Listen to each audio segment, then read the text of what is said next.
Welcome to Series 2 of the Productivity for Profit podcast. In this second series, we'll be talking about the mindset behind being productive. Knowing the tools and techniques that increase and maintain our effectiveness are so valuable, and it's our mindset that determines just how powerful they are. So I'm bringing in some very special guests to discuss an array of mindset topics, from how we speak to ourselves, our money mindset, holistic therapies, vibrational energy, and more, so that we can maximize our favorite techniques and take our productivity to a new level.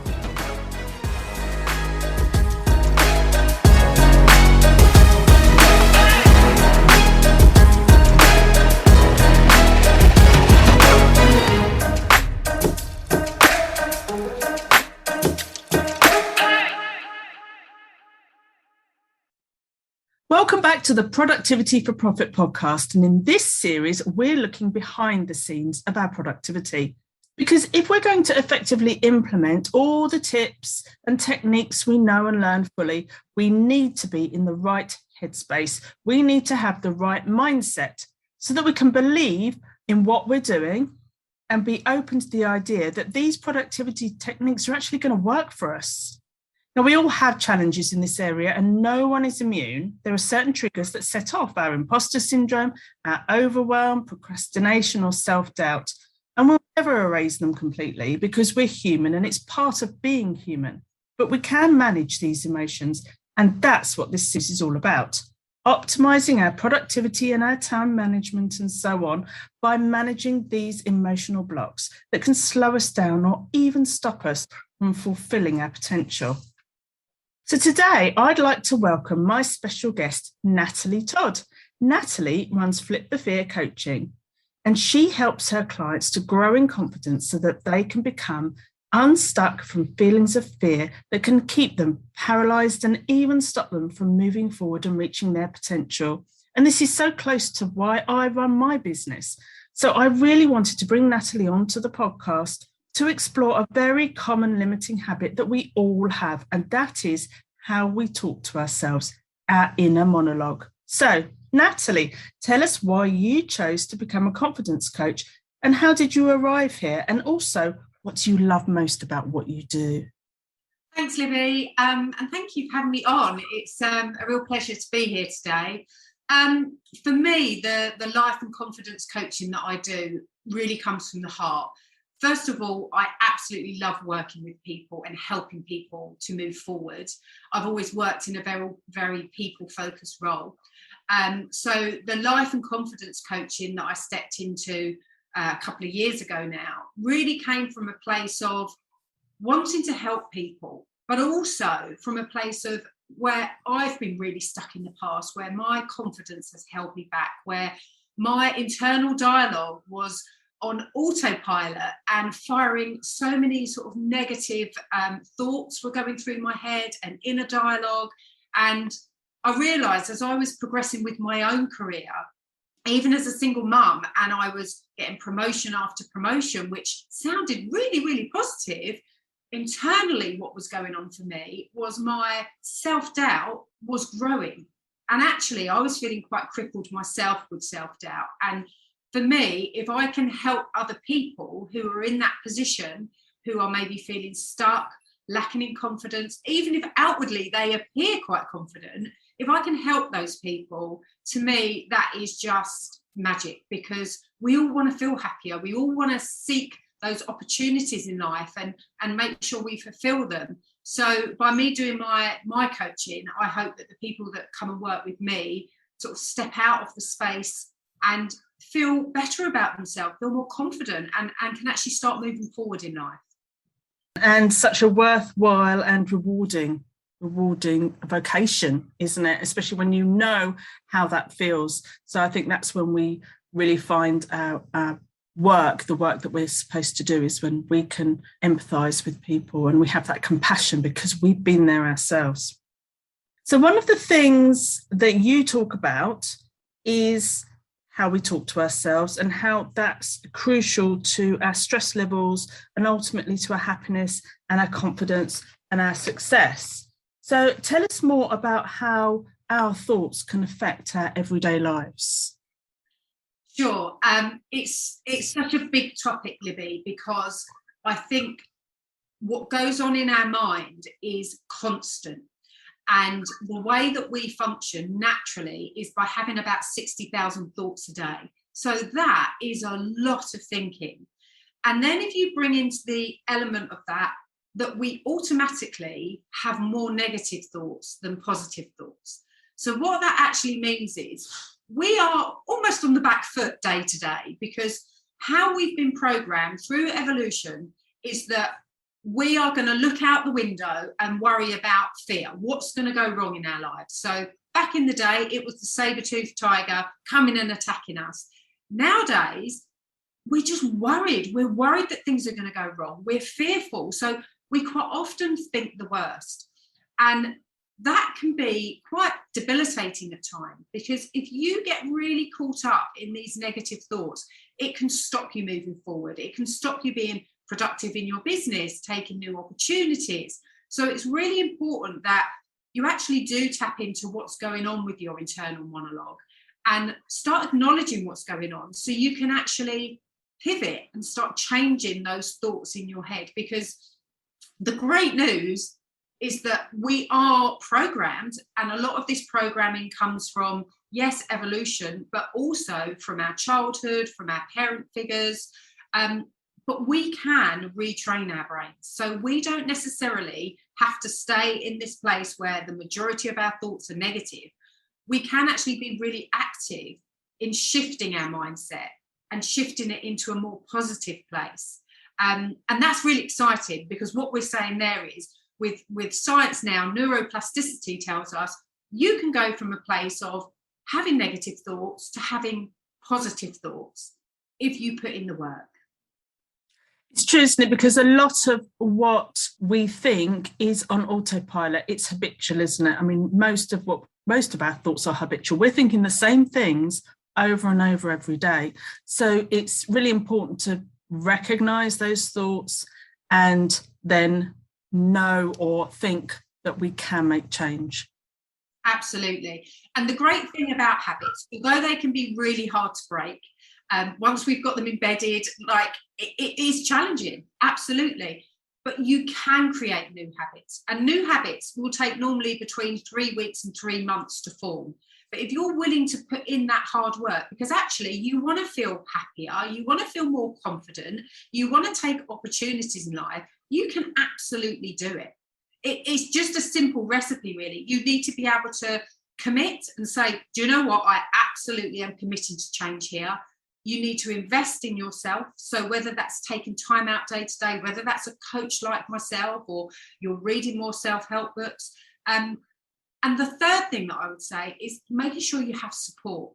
Whenever you're trying to change something in life, it's really crucial, I personally feel, that you have some support around you. That's someone that's going to help you along your journey, someone that's going to cheerlead you. And that's one of the greatest things that I love in my role as a coach, is to be there with my clients and to help them along their journey. I just had a client yesterday, and she had an interview just before Christmas. And we did a lot of prep work about how does she want to show up in that interview? Because in her head, what was going on was a lot of negative thoughts. So we had to work through those and say, well, how do you want to show up as the real you, as the confident you, as the person that is connected internally on a really truthful way? And we did all of this work. And then when she came in after Christmas, I had a session yesterday, and she told me that she had secured the spot that she wanted. It was just incredible, because she put in that hard work and that time and the investment, but she got the end result, and she was delighted. And this was someone that didn't think they could show up in an interview in a way that would convince someone that she was the right person to take on. Working with someone like a coach, or even having family support around you, but somebody who you speak to on a regular basis, and you tell them what your intentions are, talk to them, and then check in with them regularly, that really helps, doesn't it? That accountability increases your likelihood of success by up to 95%. So having that accountability partner in the form of perhaps a coach or a family member, whatever it happens to be, whatever works for you, can hugely increase your chances of making change, can't it? Otherwise, it's difficult to make change. Absolutely. It's hard doing life on your own.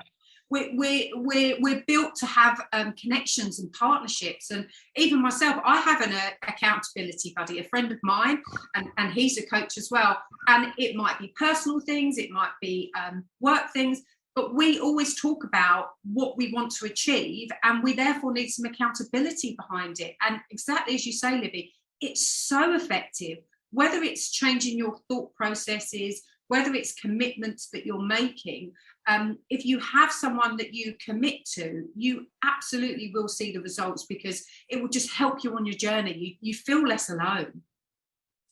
Now, we are often our own harshest critic, and we talk to ourselves in our heads in a way that we would not dream of talking to somebody else. You describe these thoughts that we have as gnats, and the polar opposite is pets. So gnats and pets, or sometimes we call them ants and pets. It depends when you look it up who calls it what, but it's the same concept. So ants or gnats and pets. So tell us, what are these gnats and pets? Okay, so gnats and pets, or as you said, it could be ants.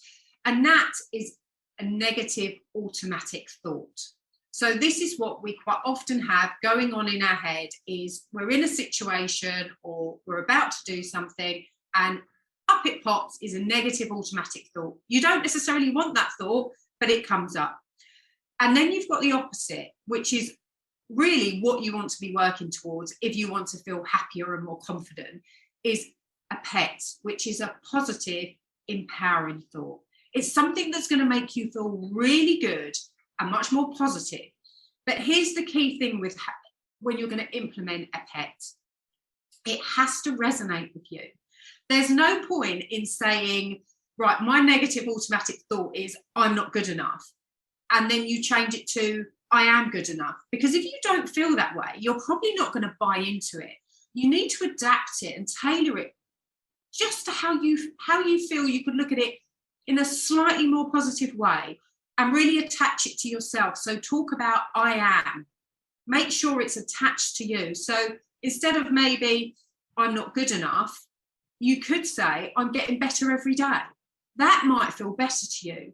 And therefore, you're more likely to embed that into your mindset if it's something that you're attached to yourself.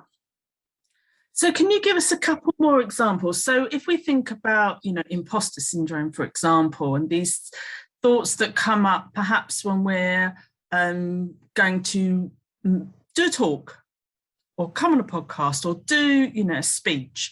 So what kind of things can come in? What are those gnats that can come in? And give us an example how we can turn it into a pet. So for example, say I'm coming onto this podcast today, I could be sitting there going, I'm too scared to do this podcast. I could be thinking, I'm going to fail at this podcast. Failure is a massive subject that a lot of people don't talk about until they maybe get in the coaching space. But I would say probably 80 to 90% of people that I sit with worry about failing.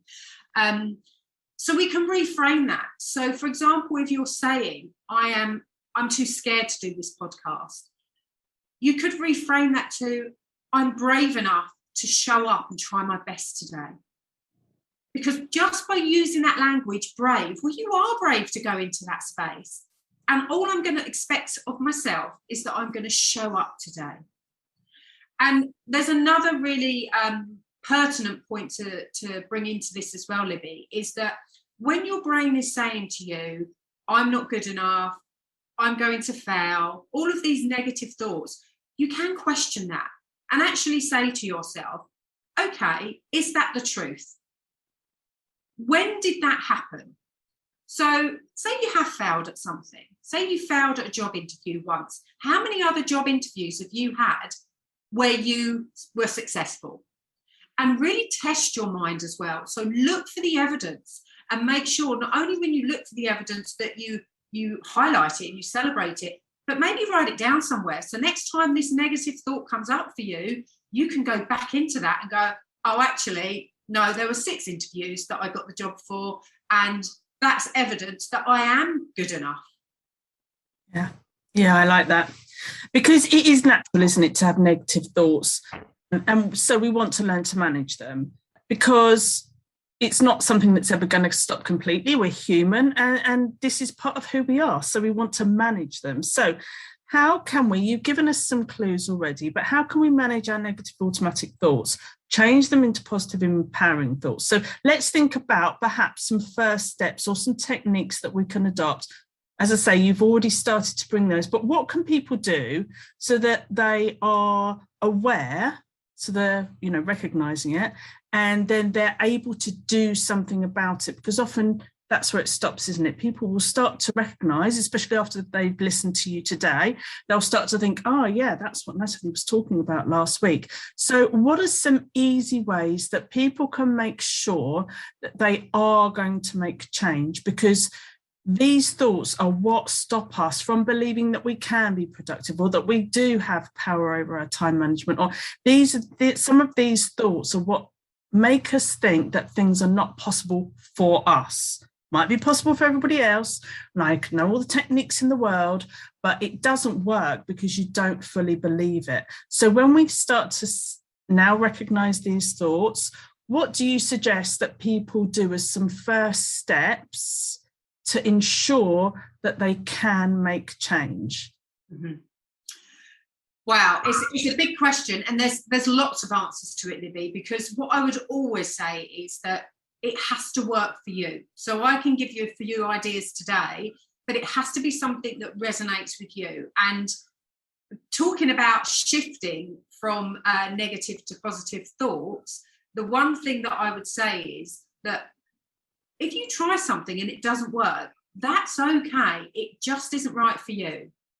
So basically, try it and see. So try everything, find out what works for you, and that's what you keep doing, because there are so many options. So just try it to start with. Is that what you would say? Absolutely. Try it. The key thing, though, with trying is if you try it once and it doesn't work, well, you haven't really given it a go. You've got to give it some time. I would always say try something for 3 weeks, give it a go, try it, see how you get on with it. And these negative automatic thoughts happen to everyone. I know you touched on it before, Libby, but it's really, really important. Even when I started doing my coaching, when I did my first Facebook Live about 16 months ago, I was petrified. I must have practiced 100 times. I didn't think I was going to be good enough. No one was going to show up. But now, 15 months on, I get on these lives. I don't even really prep. I just jump on. I love it. I just thrive in that environment. But it's taken the work and the investment to get there. So let me just give you a few tips, like you said. First of all, the acknowledgement is really, really important. I think what sometimes happens in life is when bad things come up or negative thoughts come up, we think we have to shut them down and pretend they're not happening. That's not necessarily going to be effective, because it's a bit like when your child is screaming at you. The more you ignore them, the louder they get. So it's important to actually acknowledge and say, okay, I can hear this negative thought. Take it on board, acknowledge it. That will help dampen down the noise a little bit in your head. But then there's some really practical steps you can do. I've already touched on evidence and saying to yourself, well, is this the truth? But what is really known to be effective is when you start writing things down. When you write things down, you're 40% more likely to create change. So if, for example, you've got a negative thought that keeps coming up, what you can do is write down that negative thought.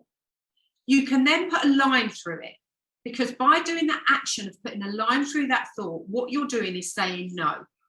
And you're then giving yourself the option and the space to write a positive, empowering thought, and write that down. Do that physical action of writing it down. Now, this is all well and good when you've got time, right?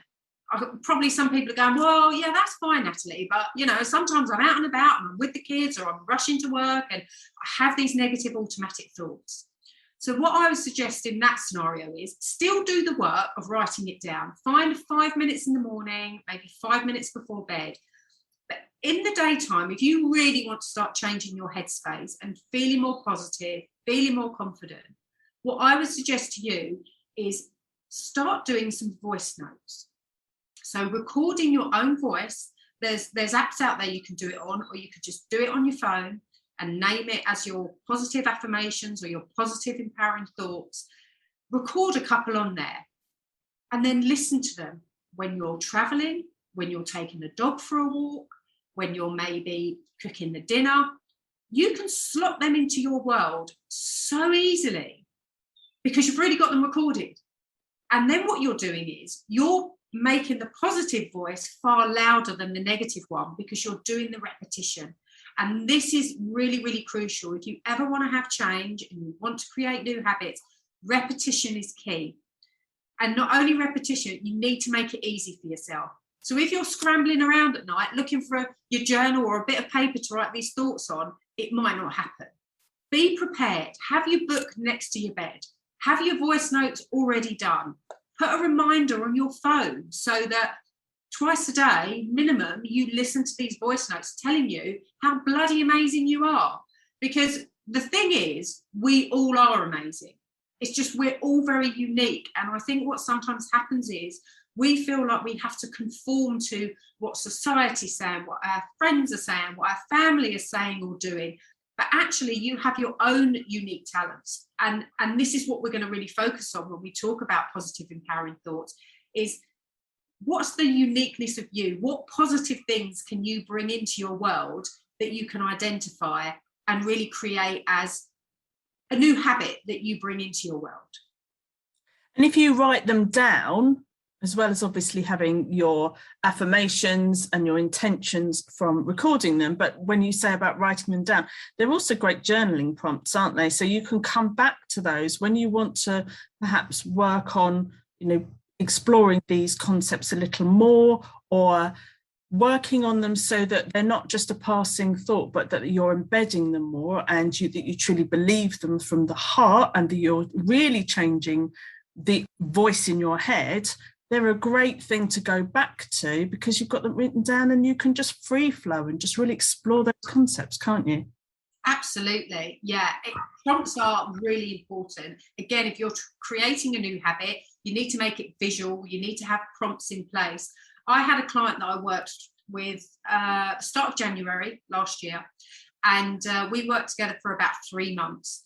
And she had a real limiting belief, a negative automatic thought that was she wasn't good enough.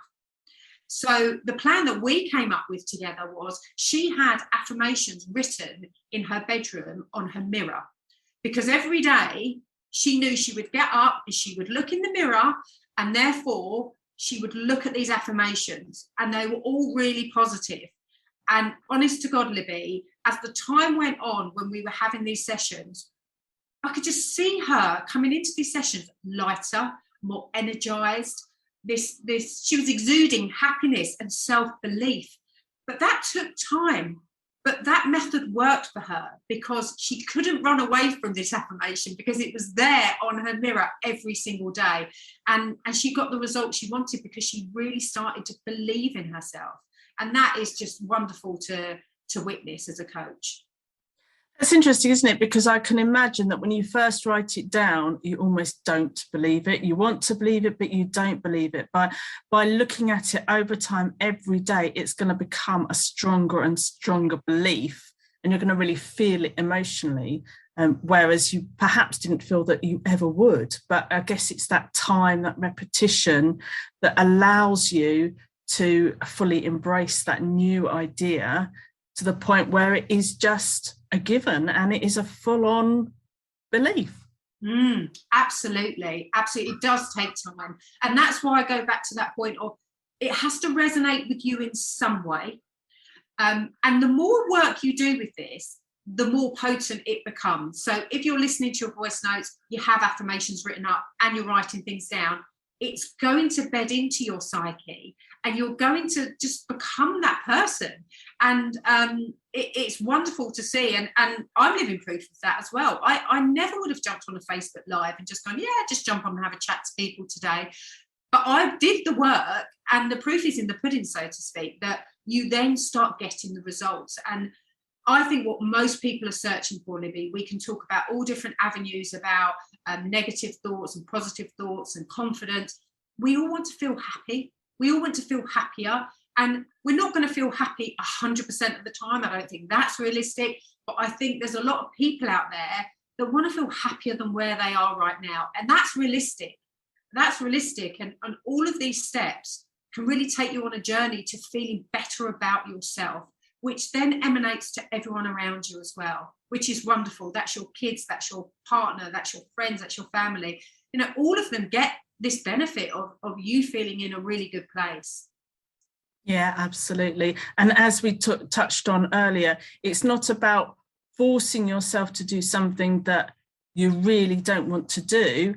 It's about finding the things that you do want to do and having the confidence to do them well, to do them to the best of your ability, to realise your true inner potential by finding, it's like I say, rip up the rule book and write your own rule book. You don't have to do it like everybody else. You need to do is find out what you want to do, and to have this more positive inner monologue is going to allow you to do that, isn't it? Because otherwise you can get stuck, you can be blocked and not even see what it is, the path you want to take, the methods you want to use, the things you want to do. You know, the motivation is hard to find when these negative thoughts are overwhelming you. Absolutely. And that's why sometimes people will seek out a coach. I commend anyone that seeks out a coach. If you go to the States, everyone's got a coach because they want to live their best lives. It's really, it should be a badge of honour that you wear. Say, well, I'm seeing a coach because I actually just want to live my best life. And that's why people quite often come and see me, is because they're ready to change, they're committed, they want to put the work in, but they just feel a bit confused and they've tried things and it hasn't really worked for them. So I'm there to go, okay, let's break this down. Let's work step by step. We're a partnership. I'm not telling anyone what to do in the coaching space, but let's work in partnership. That's what I'm trying to do, to help you think a bit differently, to help you implement things into your life where you create change. And that's why some people coaching it will be for them. Some people it won't. They can do it all on their own. But I think one of my messages that I always like to promote is don't be too scared to try something different. Just give it a go. Yeah, absolutely. And because otherwise you're never going to get any different results, are you? You just keep doing what you've always done, or you'll just give up, because if it's hard, you'll give up. But sometimes we do need somebody to bounce off, to talk to for new ideas. So yes, a mentor, a coach, you know, somebody to explore the ideas with, who is trusted and who wants to listen. And you want to be seen, you want to be listened to. We all do, and that's exactly what, you know, someone in that space is there for.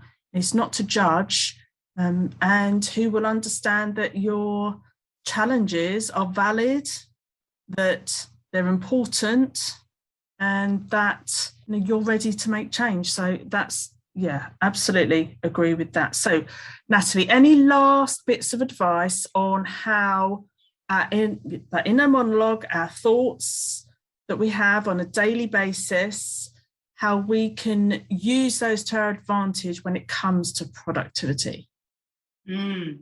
So I think the number one thing that I would say to anyone listening out there, if they really want to focus on their productivity, is address what's going on for you. Because if you're having these negative thoughts, you can suck up so much time being caught up in your head. You can lose hours, you can lose days because you're thinking, oh no, I can't put together that program because I'm not good enough. Address it. My number one tip is, whatever's going on for you, if you're struggling, address it and get some support. So whether that's trying these new techniques that I've talked about, whether that's getting a coach, whether it's getting a mentor like you are, Libby, any of those things, just don't stand still. You need to take some action and you need to address what's going on for you. Because otherwise, and you said it earlier, Libby, otherwise, if you don't create some change, everything's going to stay the same. So you really need to make sure that if you're feeling stuck, if you've got negative thoughts, it will affect your productivity. You need to do something about it. You need to address it today and start making some changes. And even if they're really small changes, 5 minutes a day, you start writing in your journal and you start writing some positive, empowering thoughts. That is a shift, and that will help you with your productivity because you brain dump stuff and then you can move out of that space and go, right, I'm going to crack on with some work now. Yeah, it's small changes, isn't it? Break it down, small changes, because a tiny change every day compounds and makes big change over time. So it's not about easy fix. There's no overnight change. It's about those small mental changes, but just start with one small thing and repeat it consistently, and it grows, doesn't it? It's magic.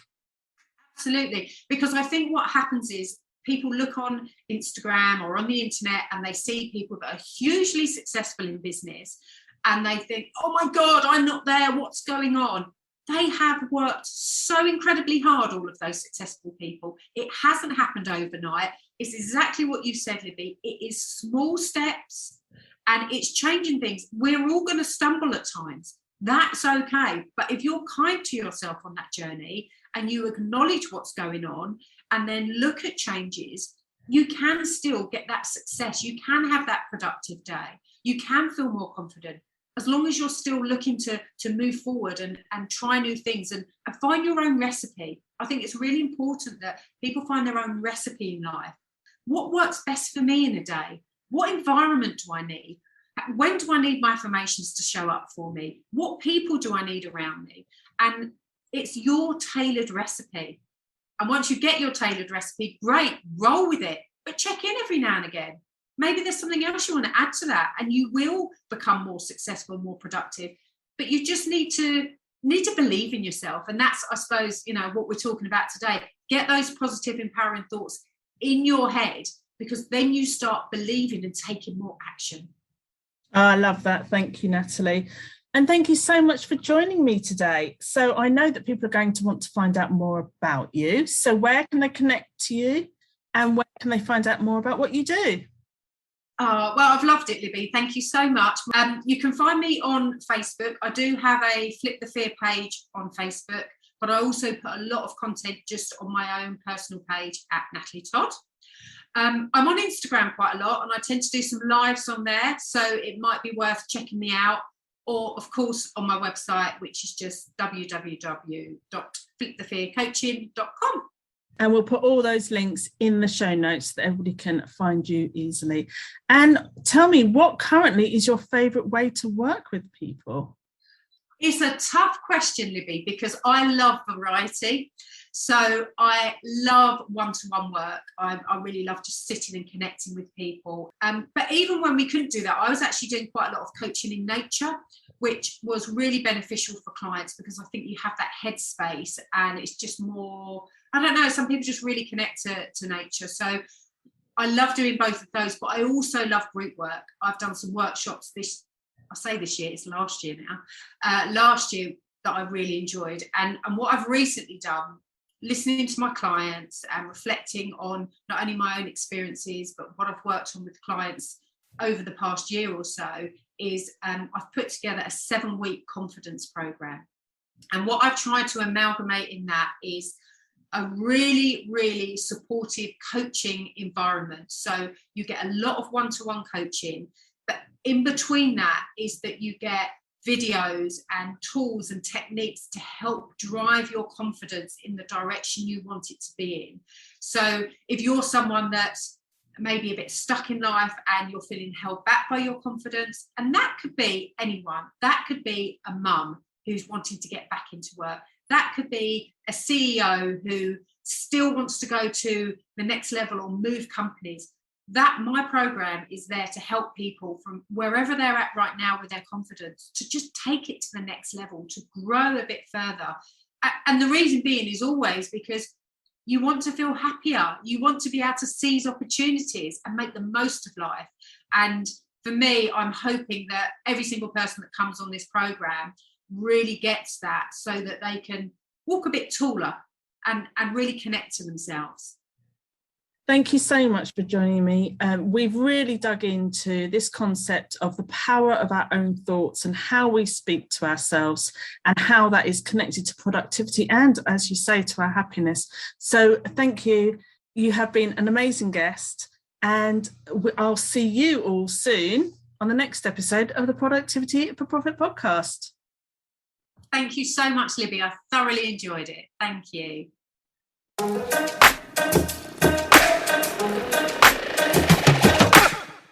Thanks for joining me for this episode of the Productivity for Profit podcast. Why not join my free Facebook group, Productivity for Profit, for more tips, tools and support on your journey to mastering your productivity and time management. If you've enjoyed the podcast, be sure to subscribe and leave a review.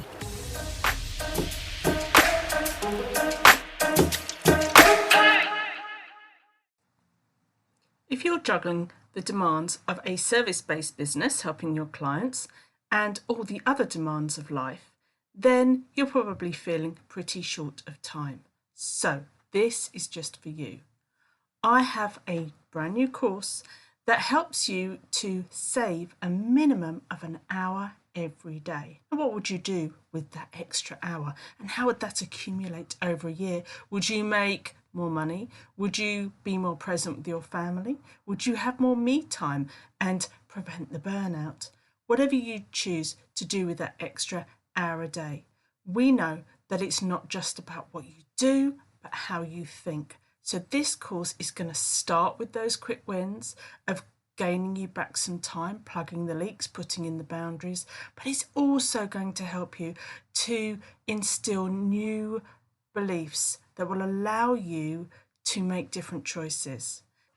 Because this is not just about quick wins, as good as they are, it's about long-term change and changing your life.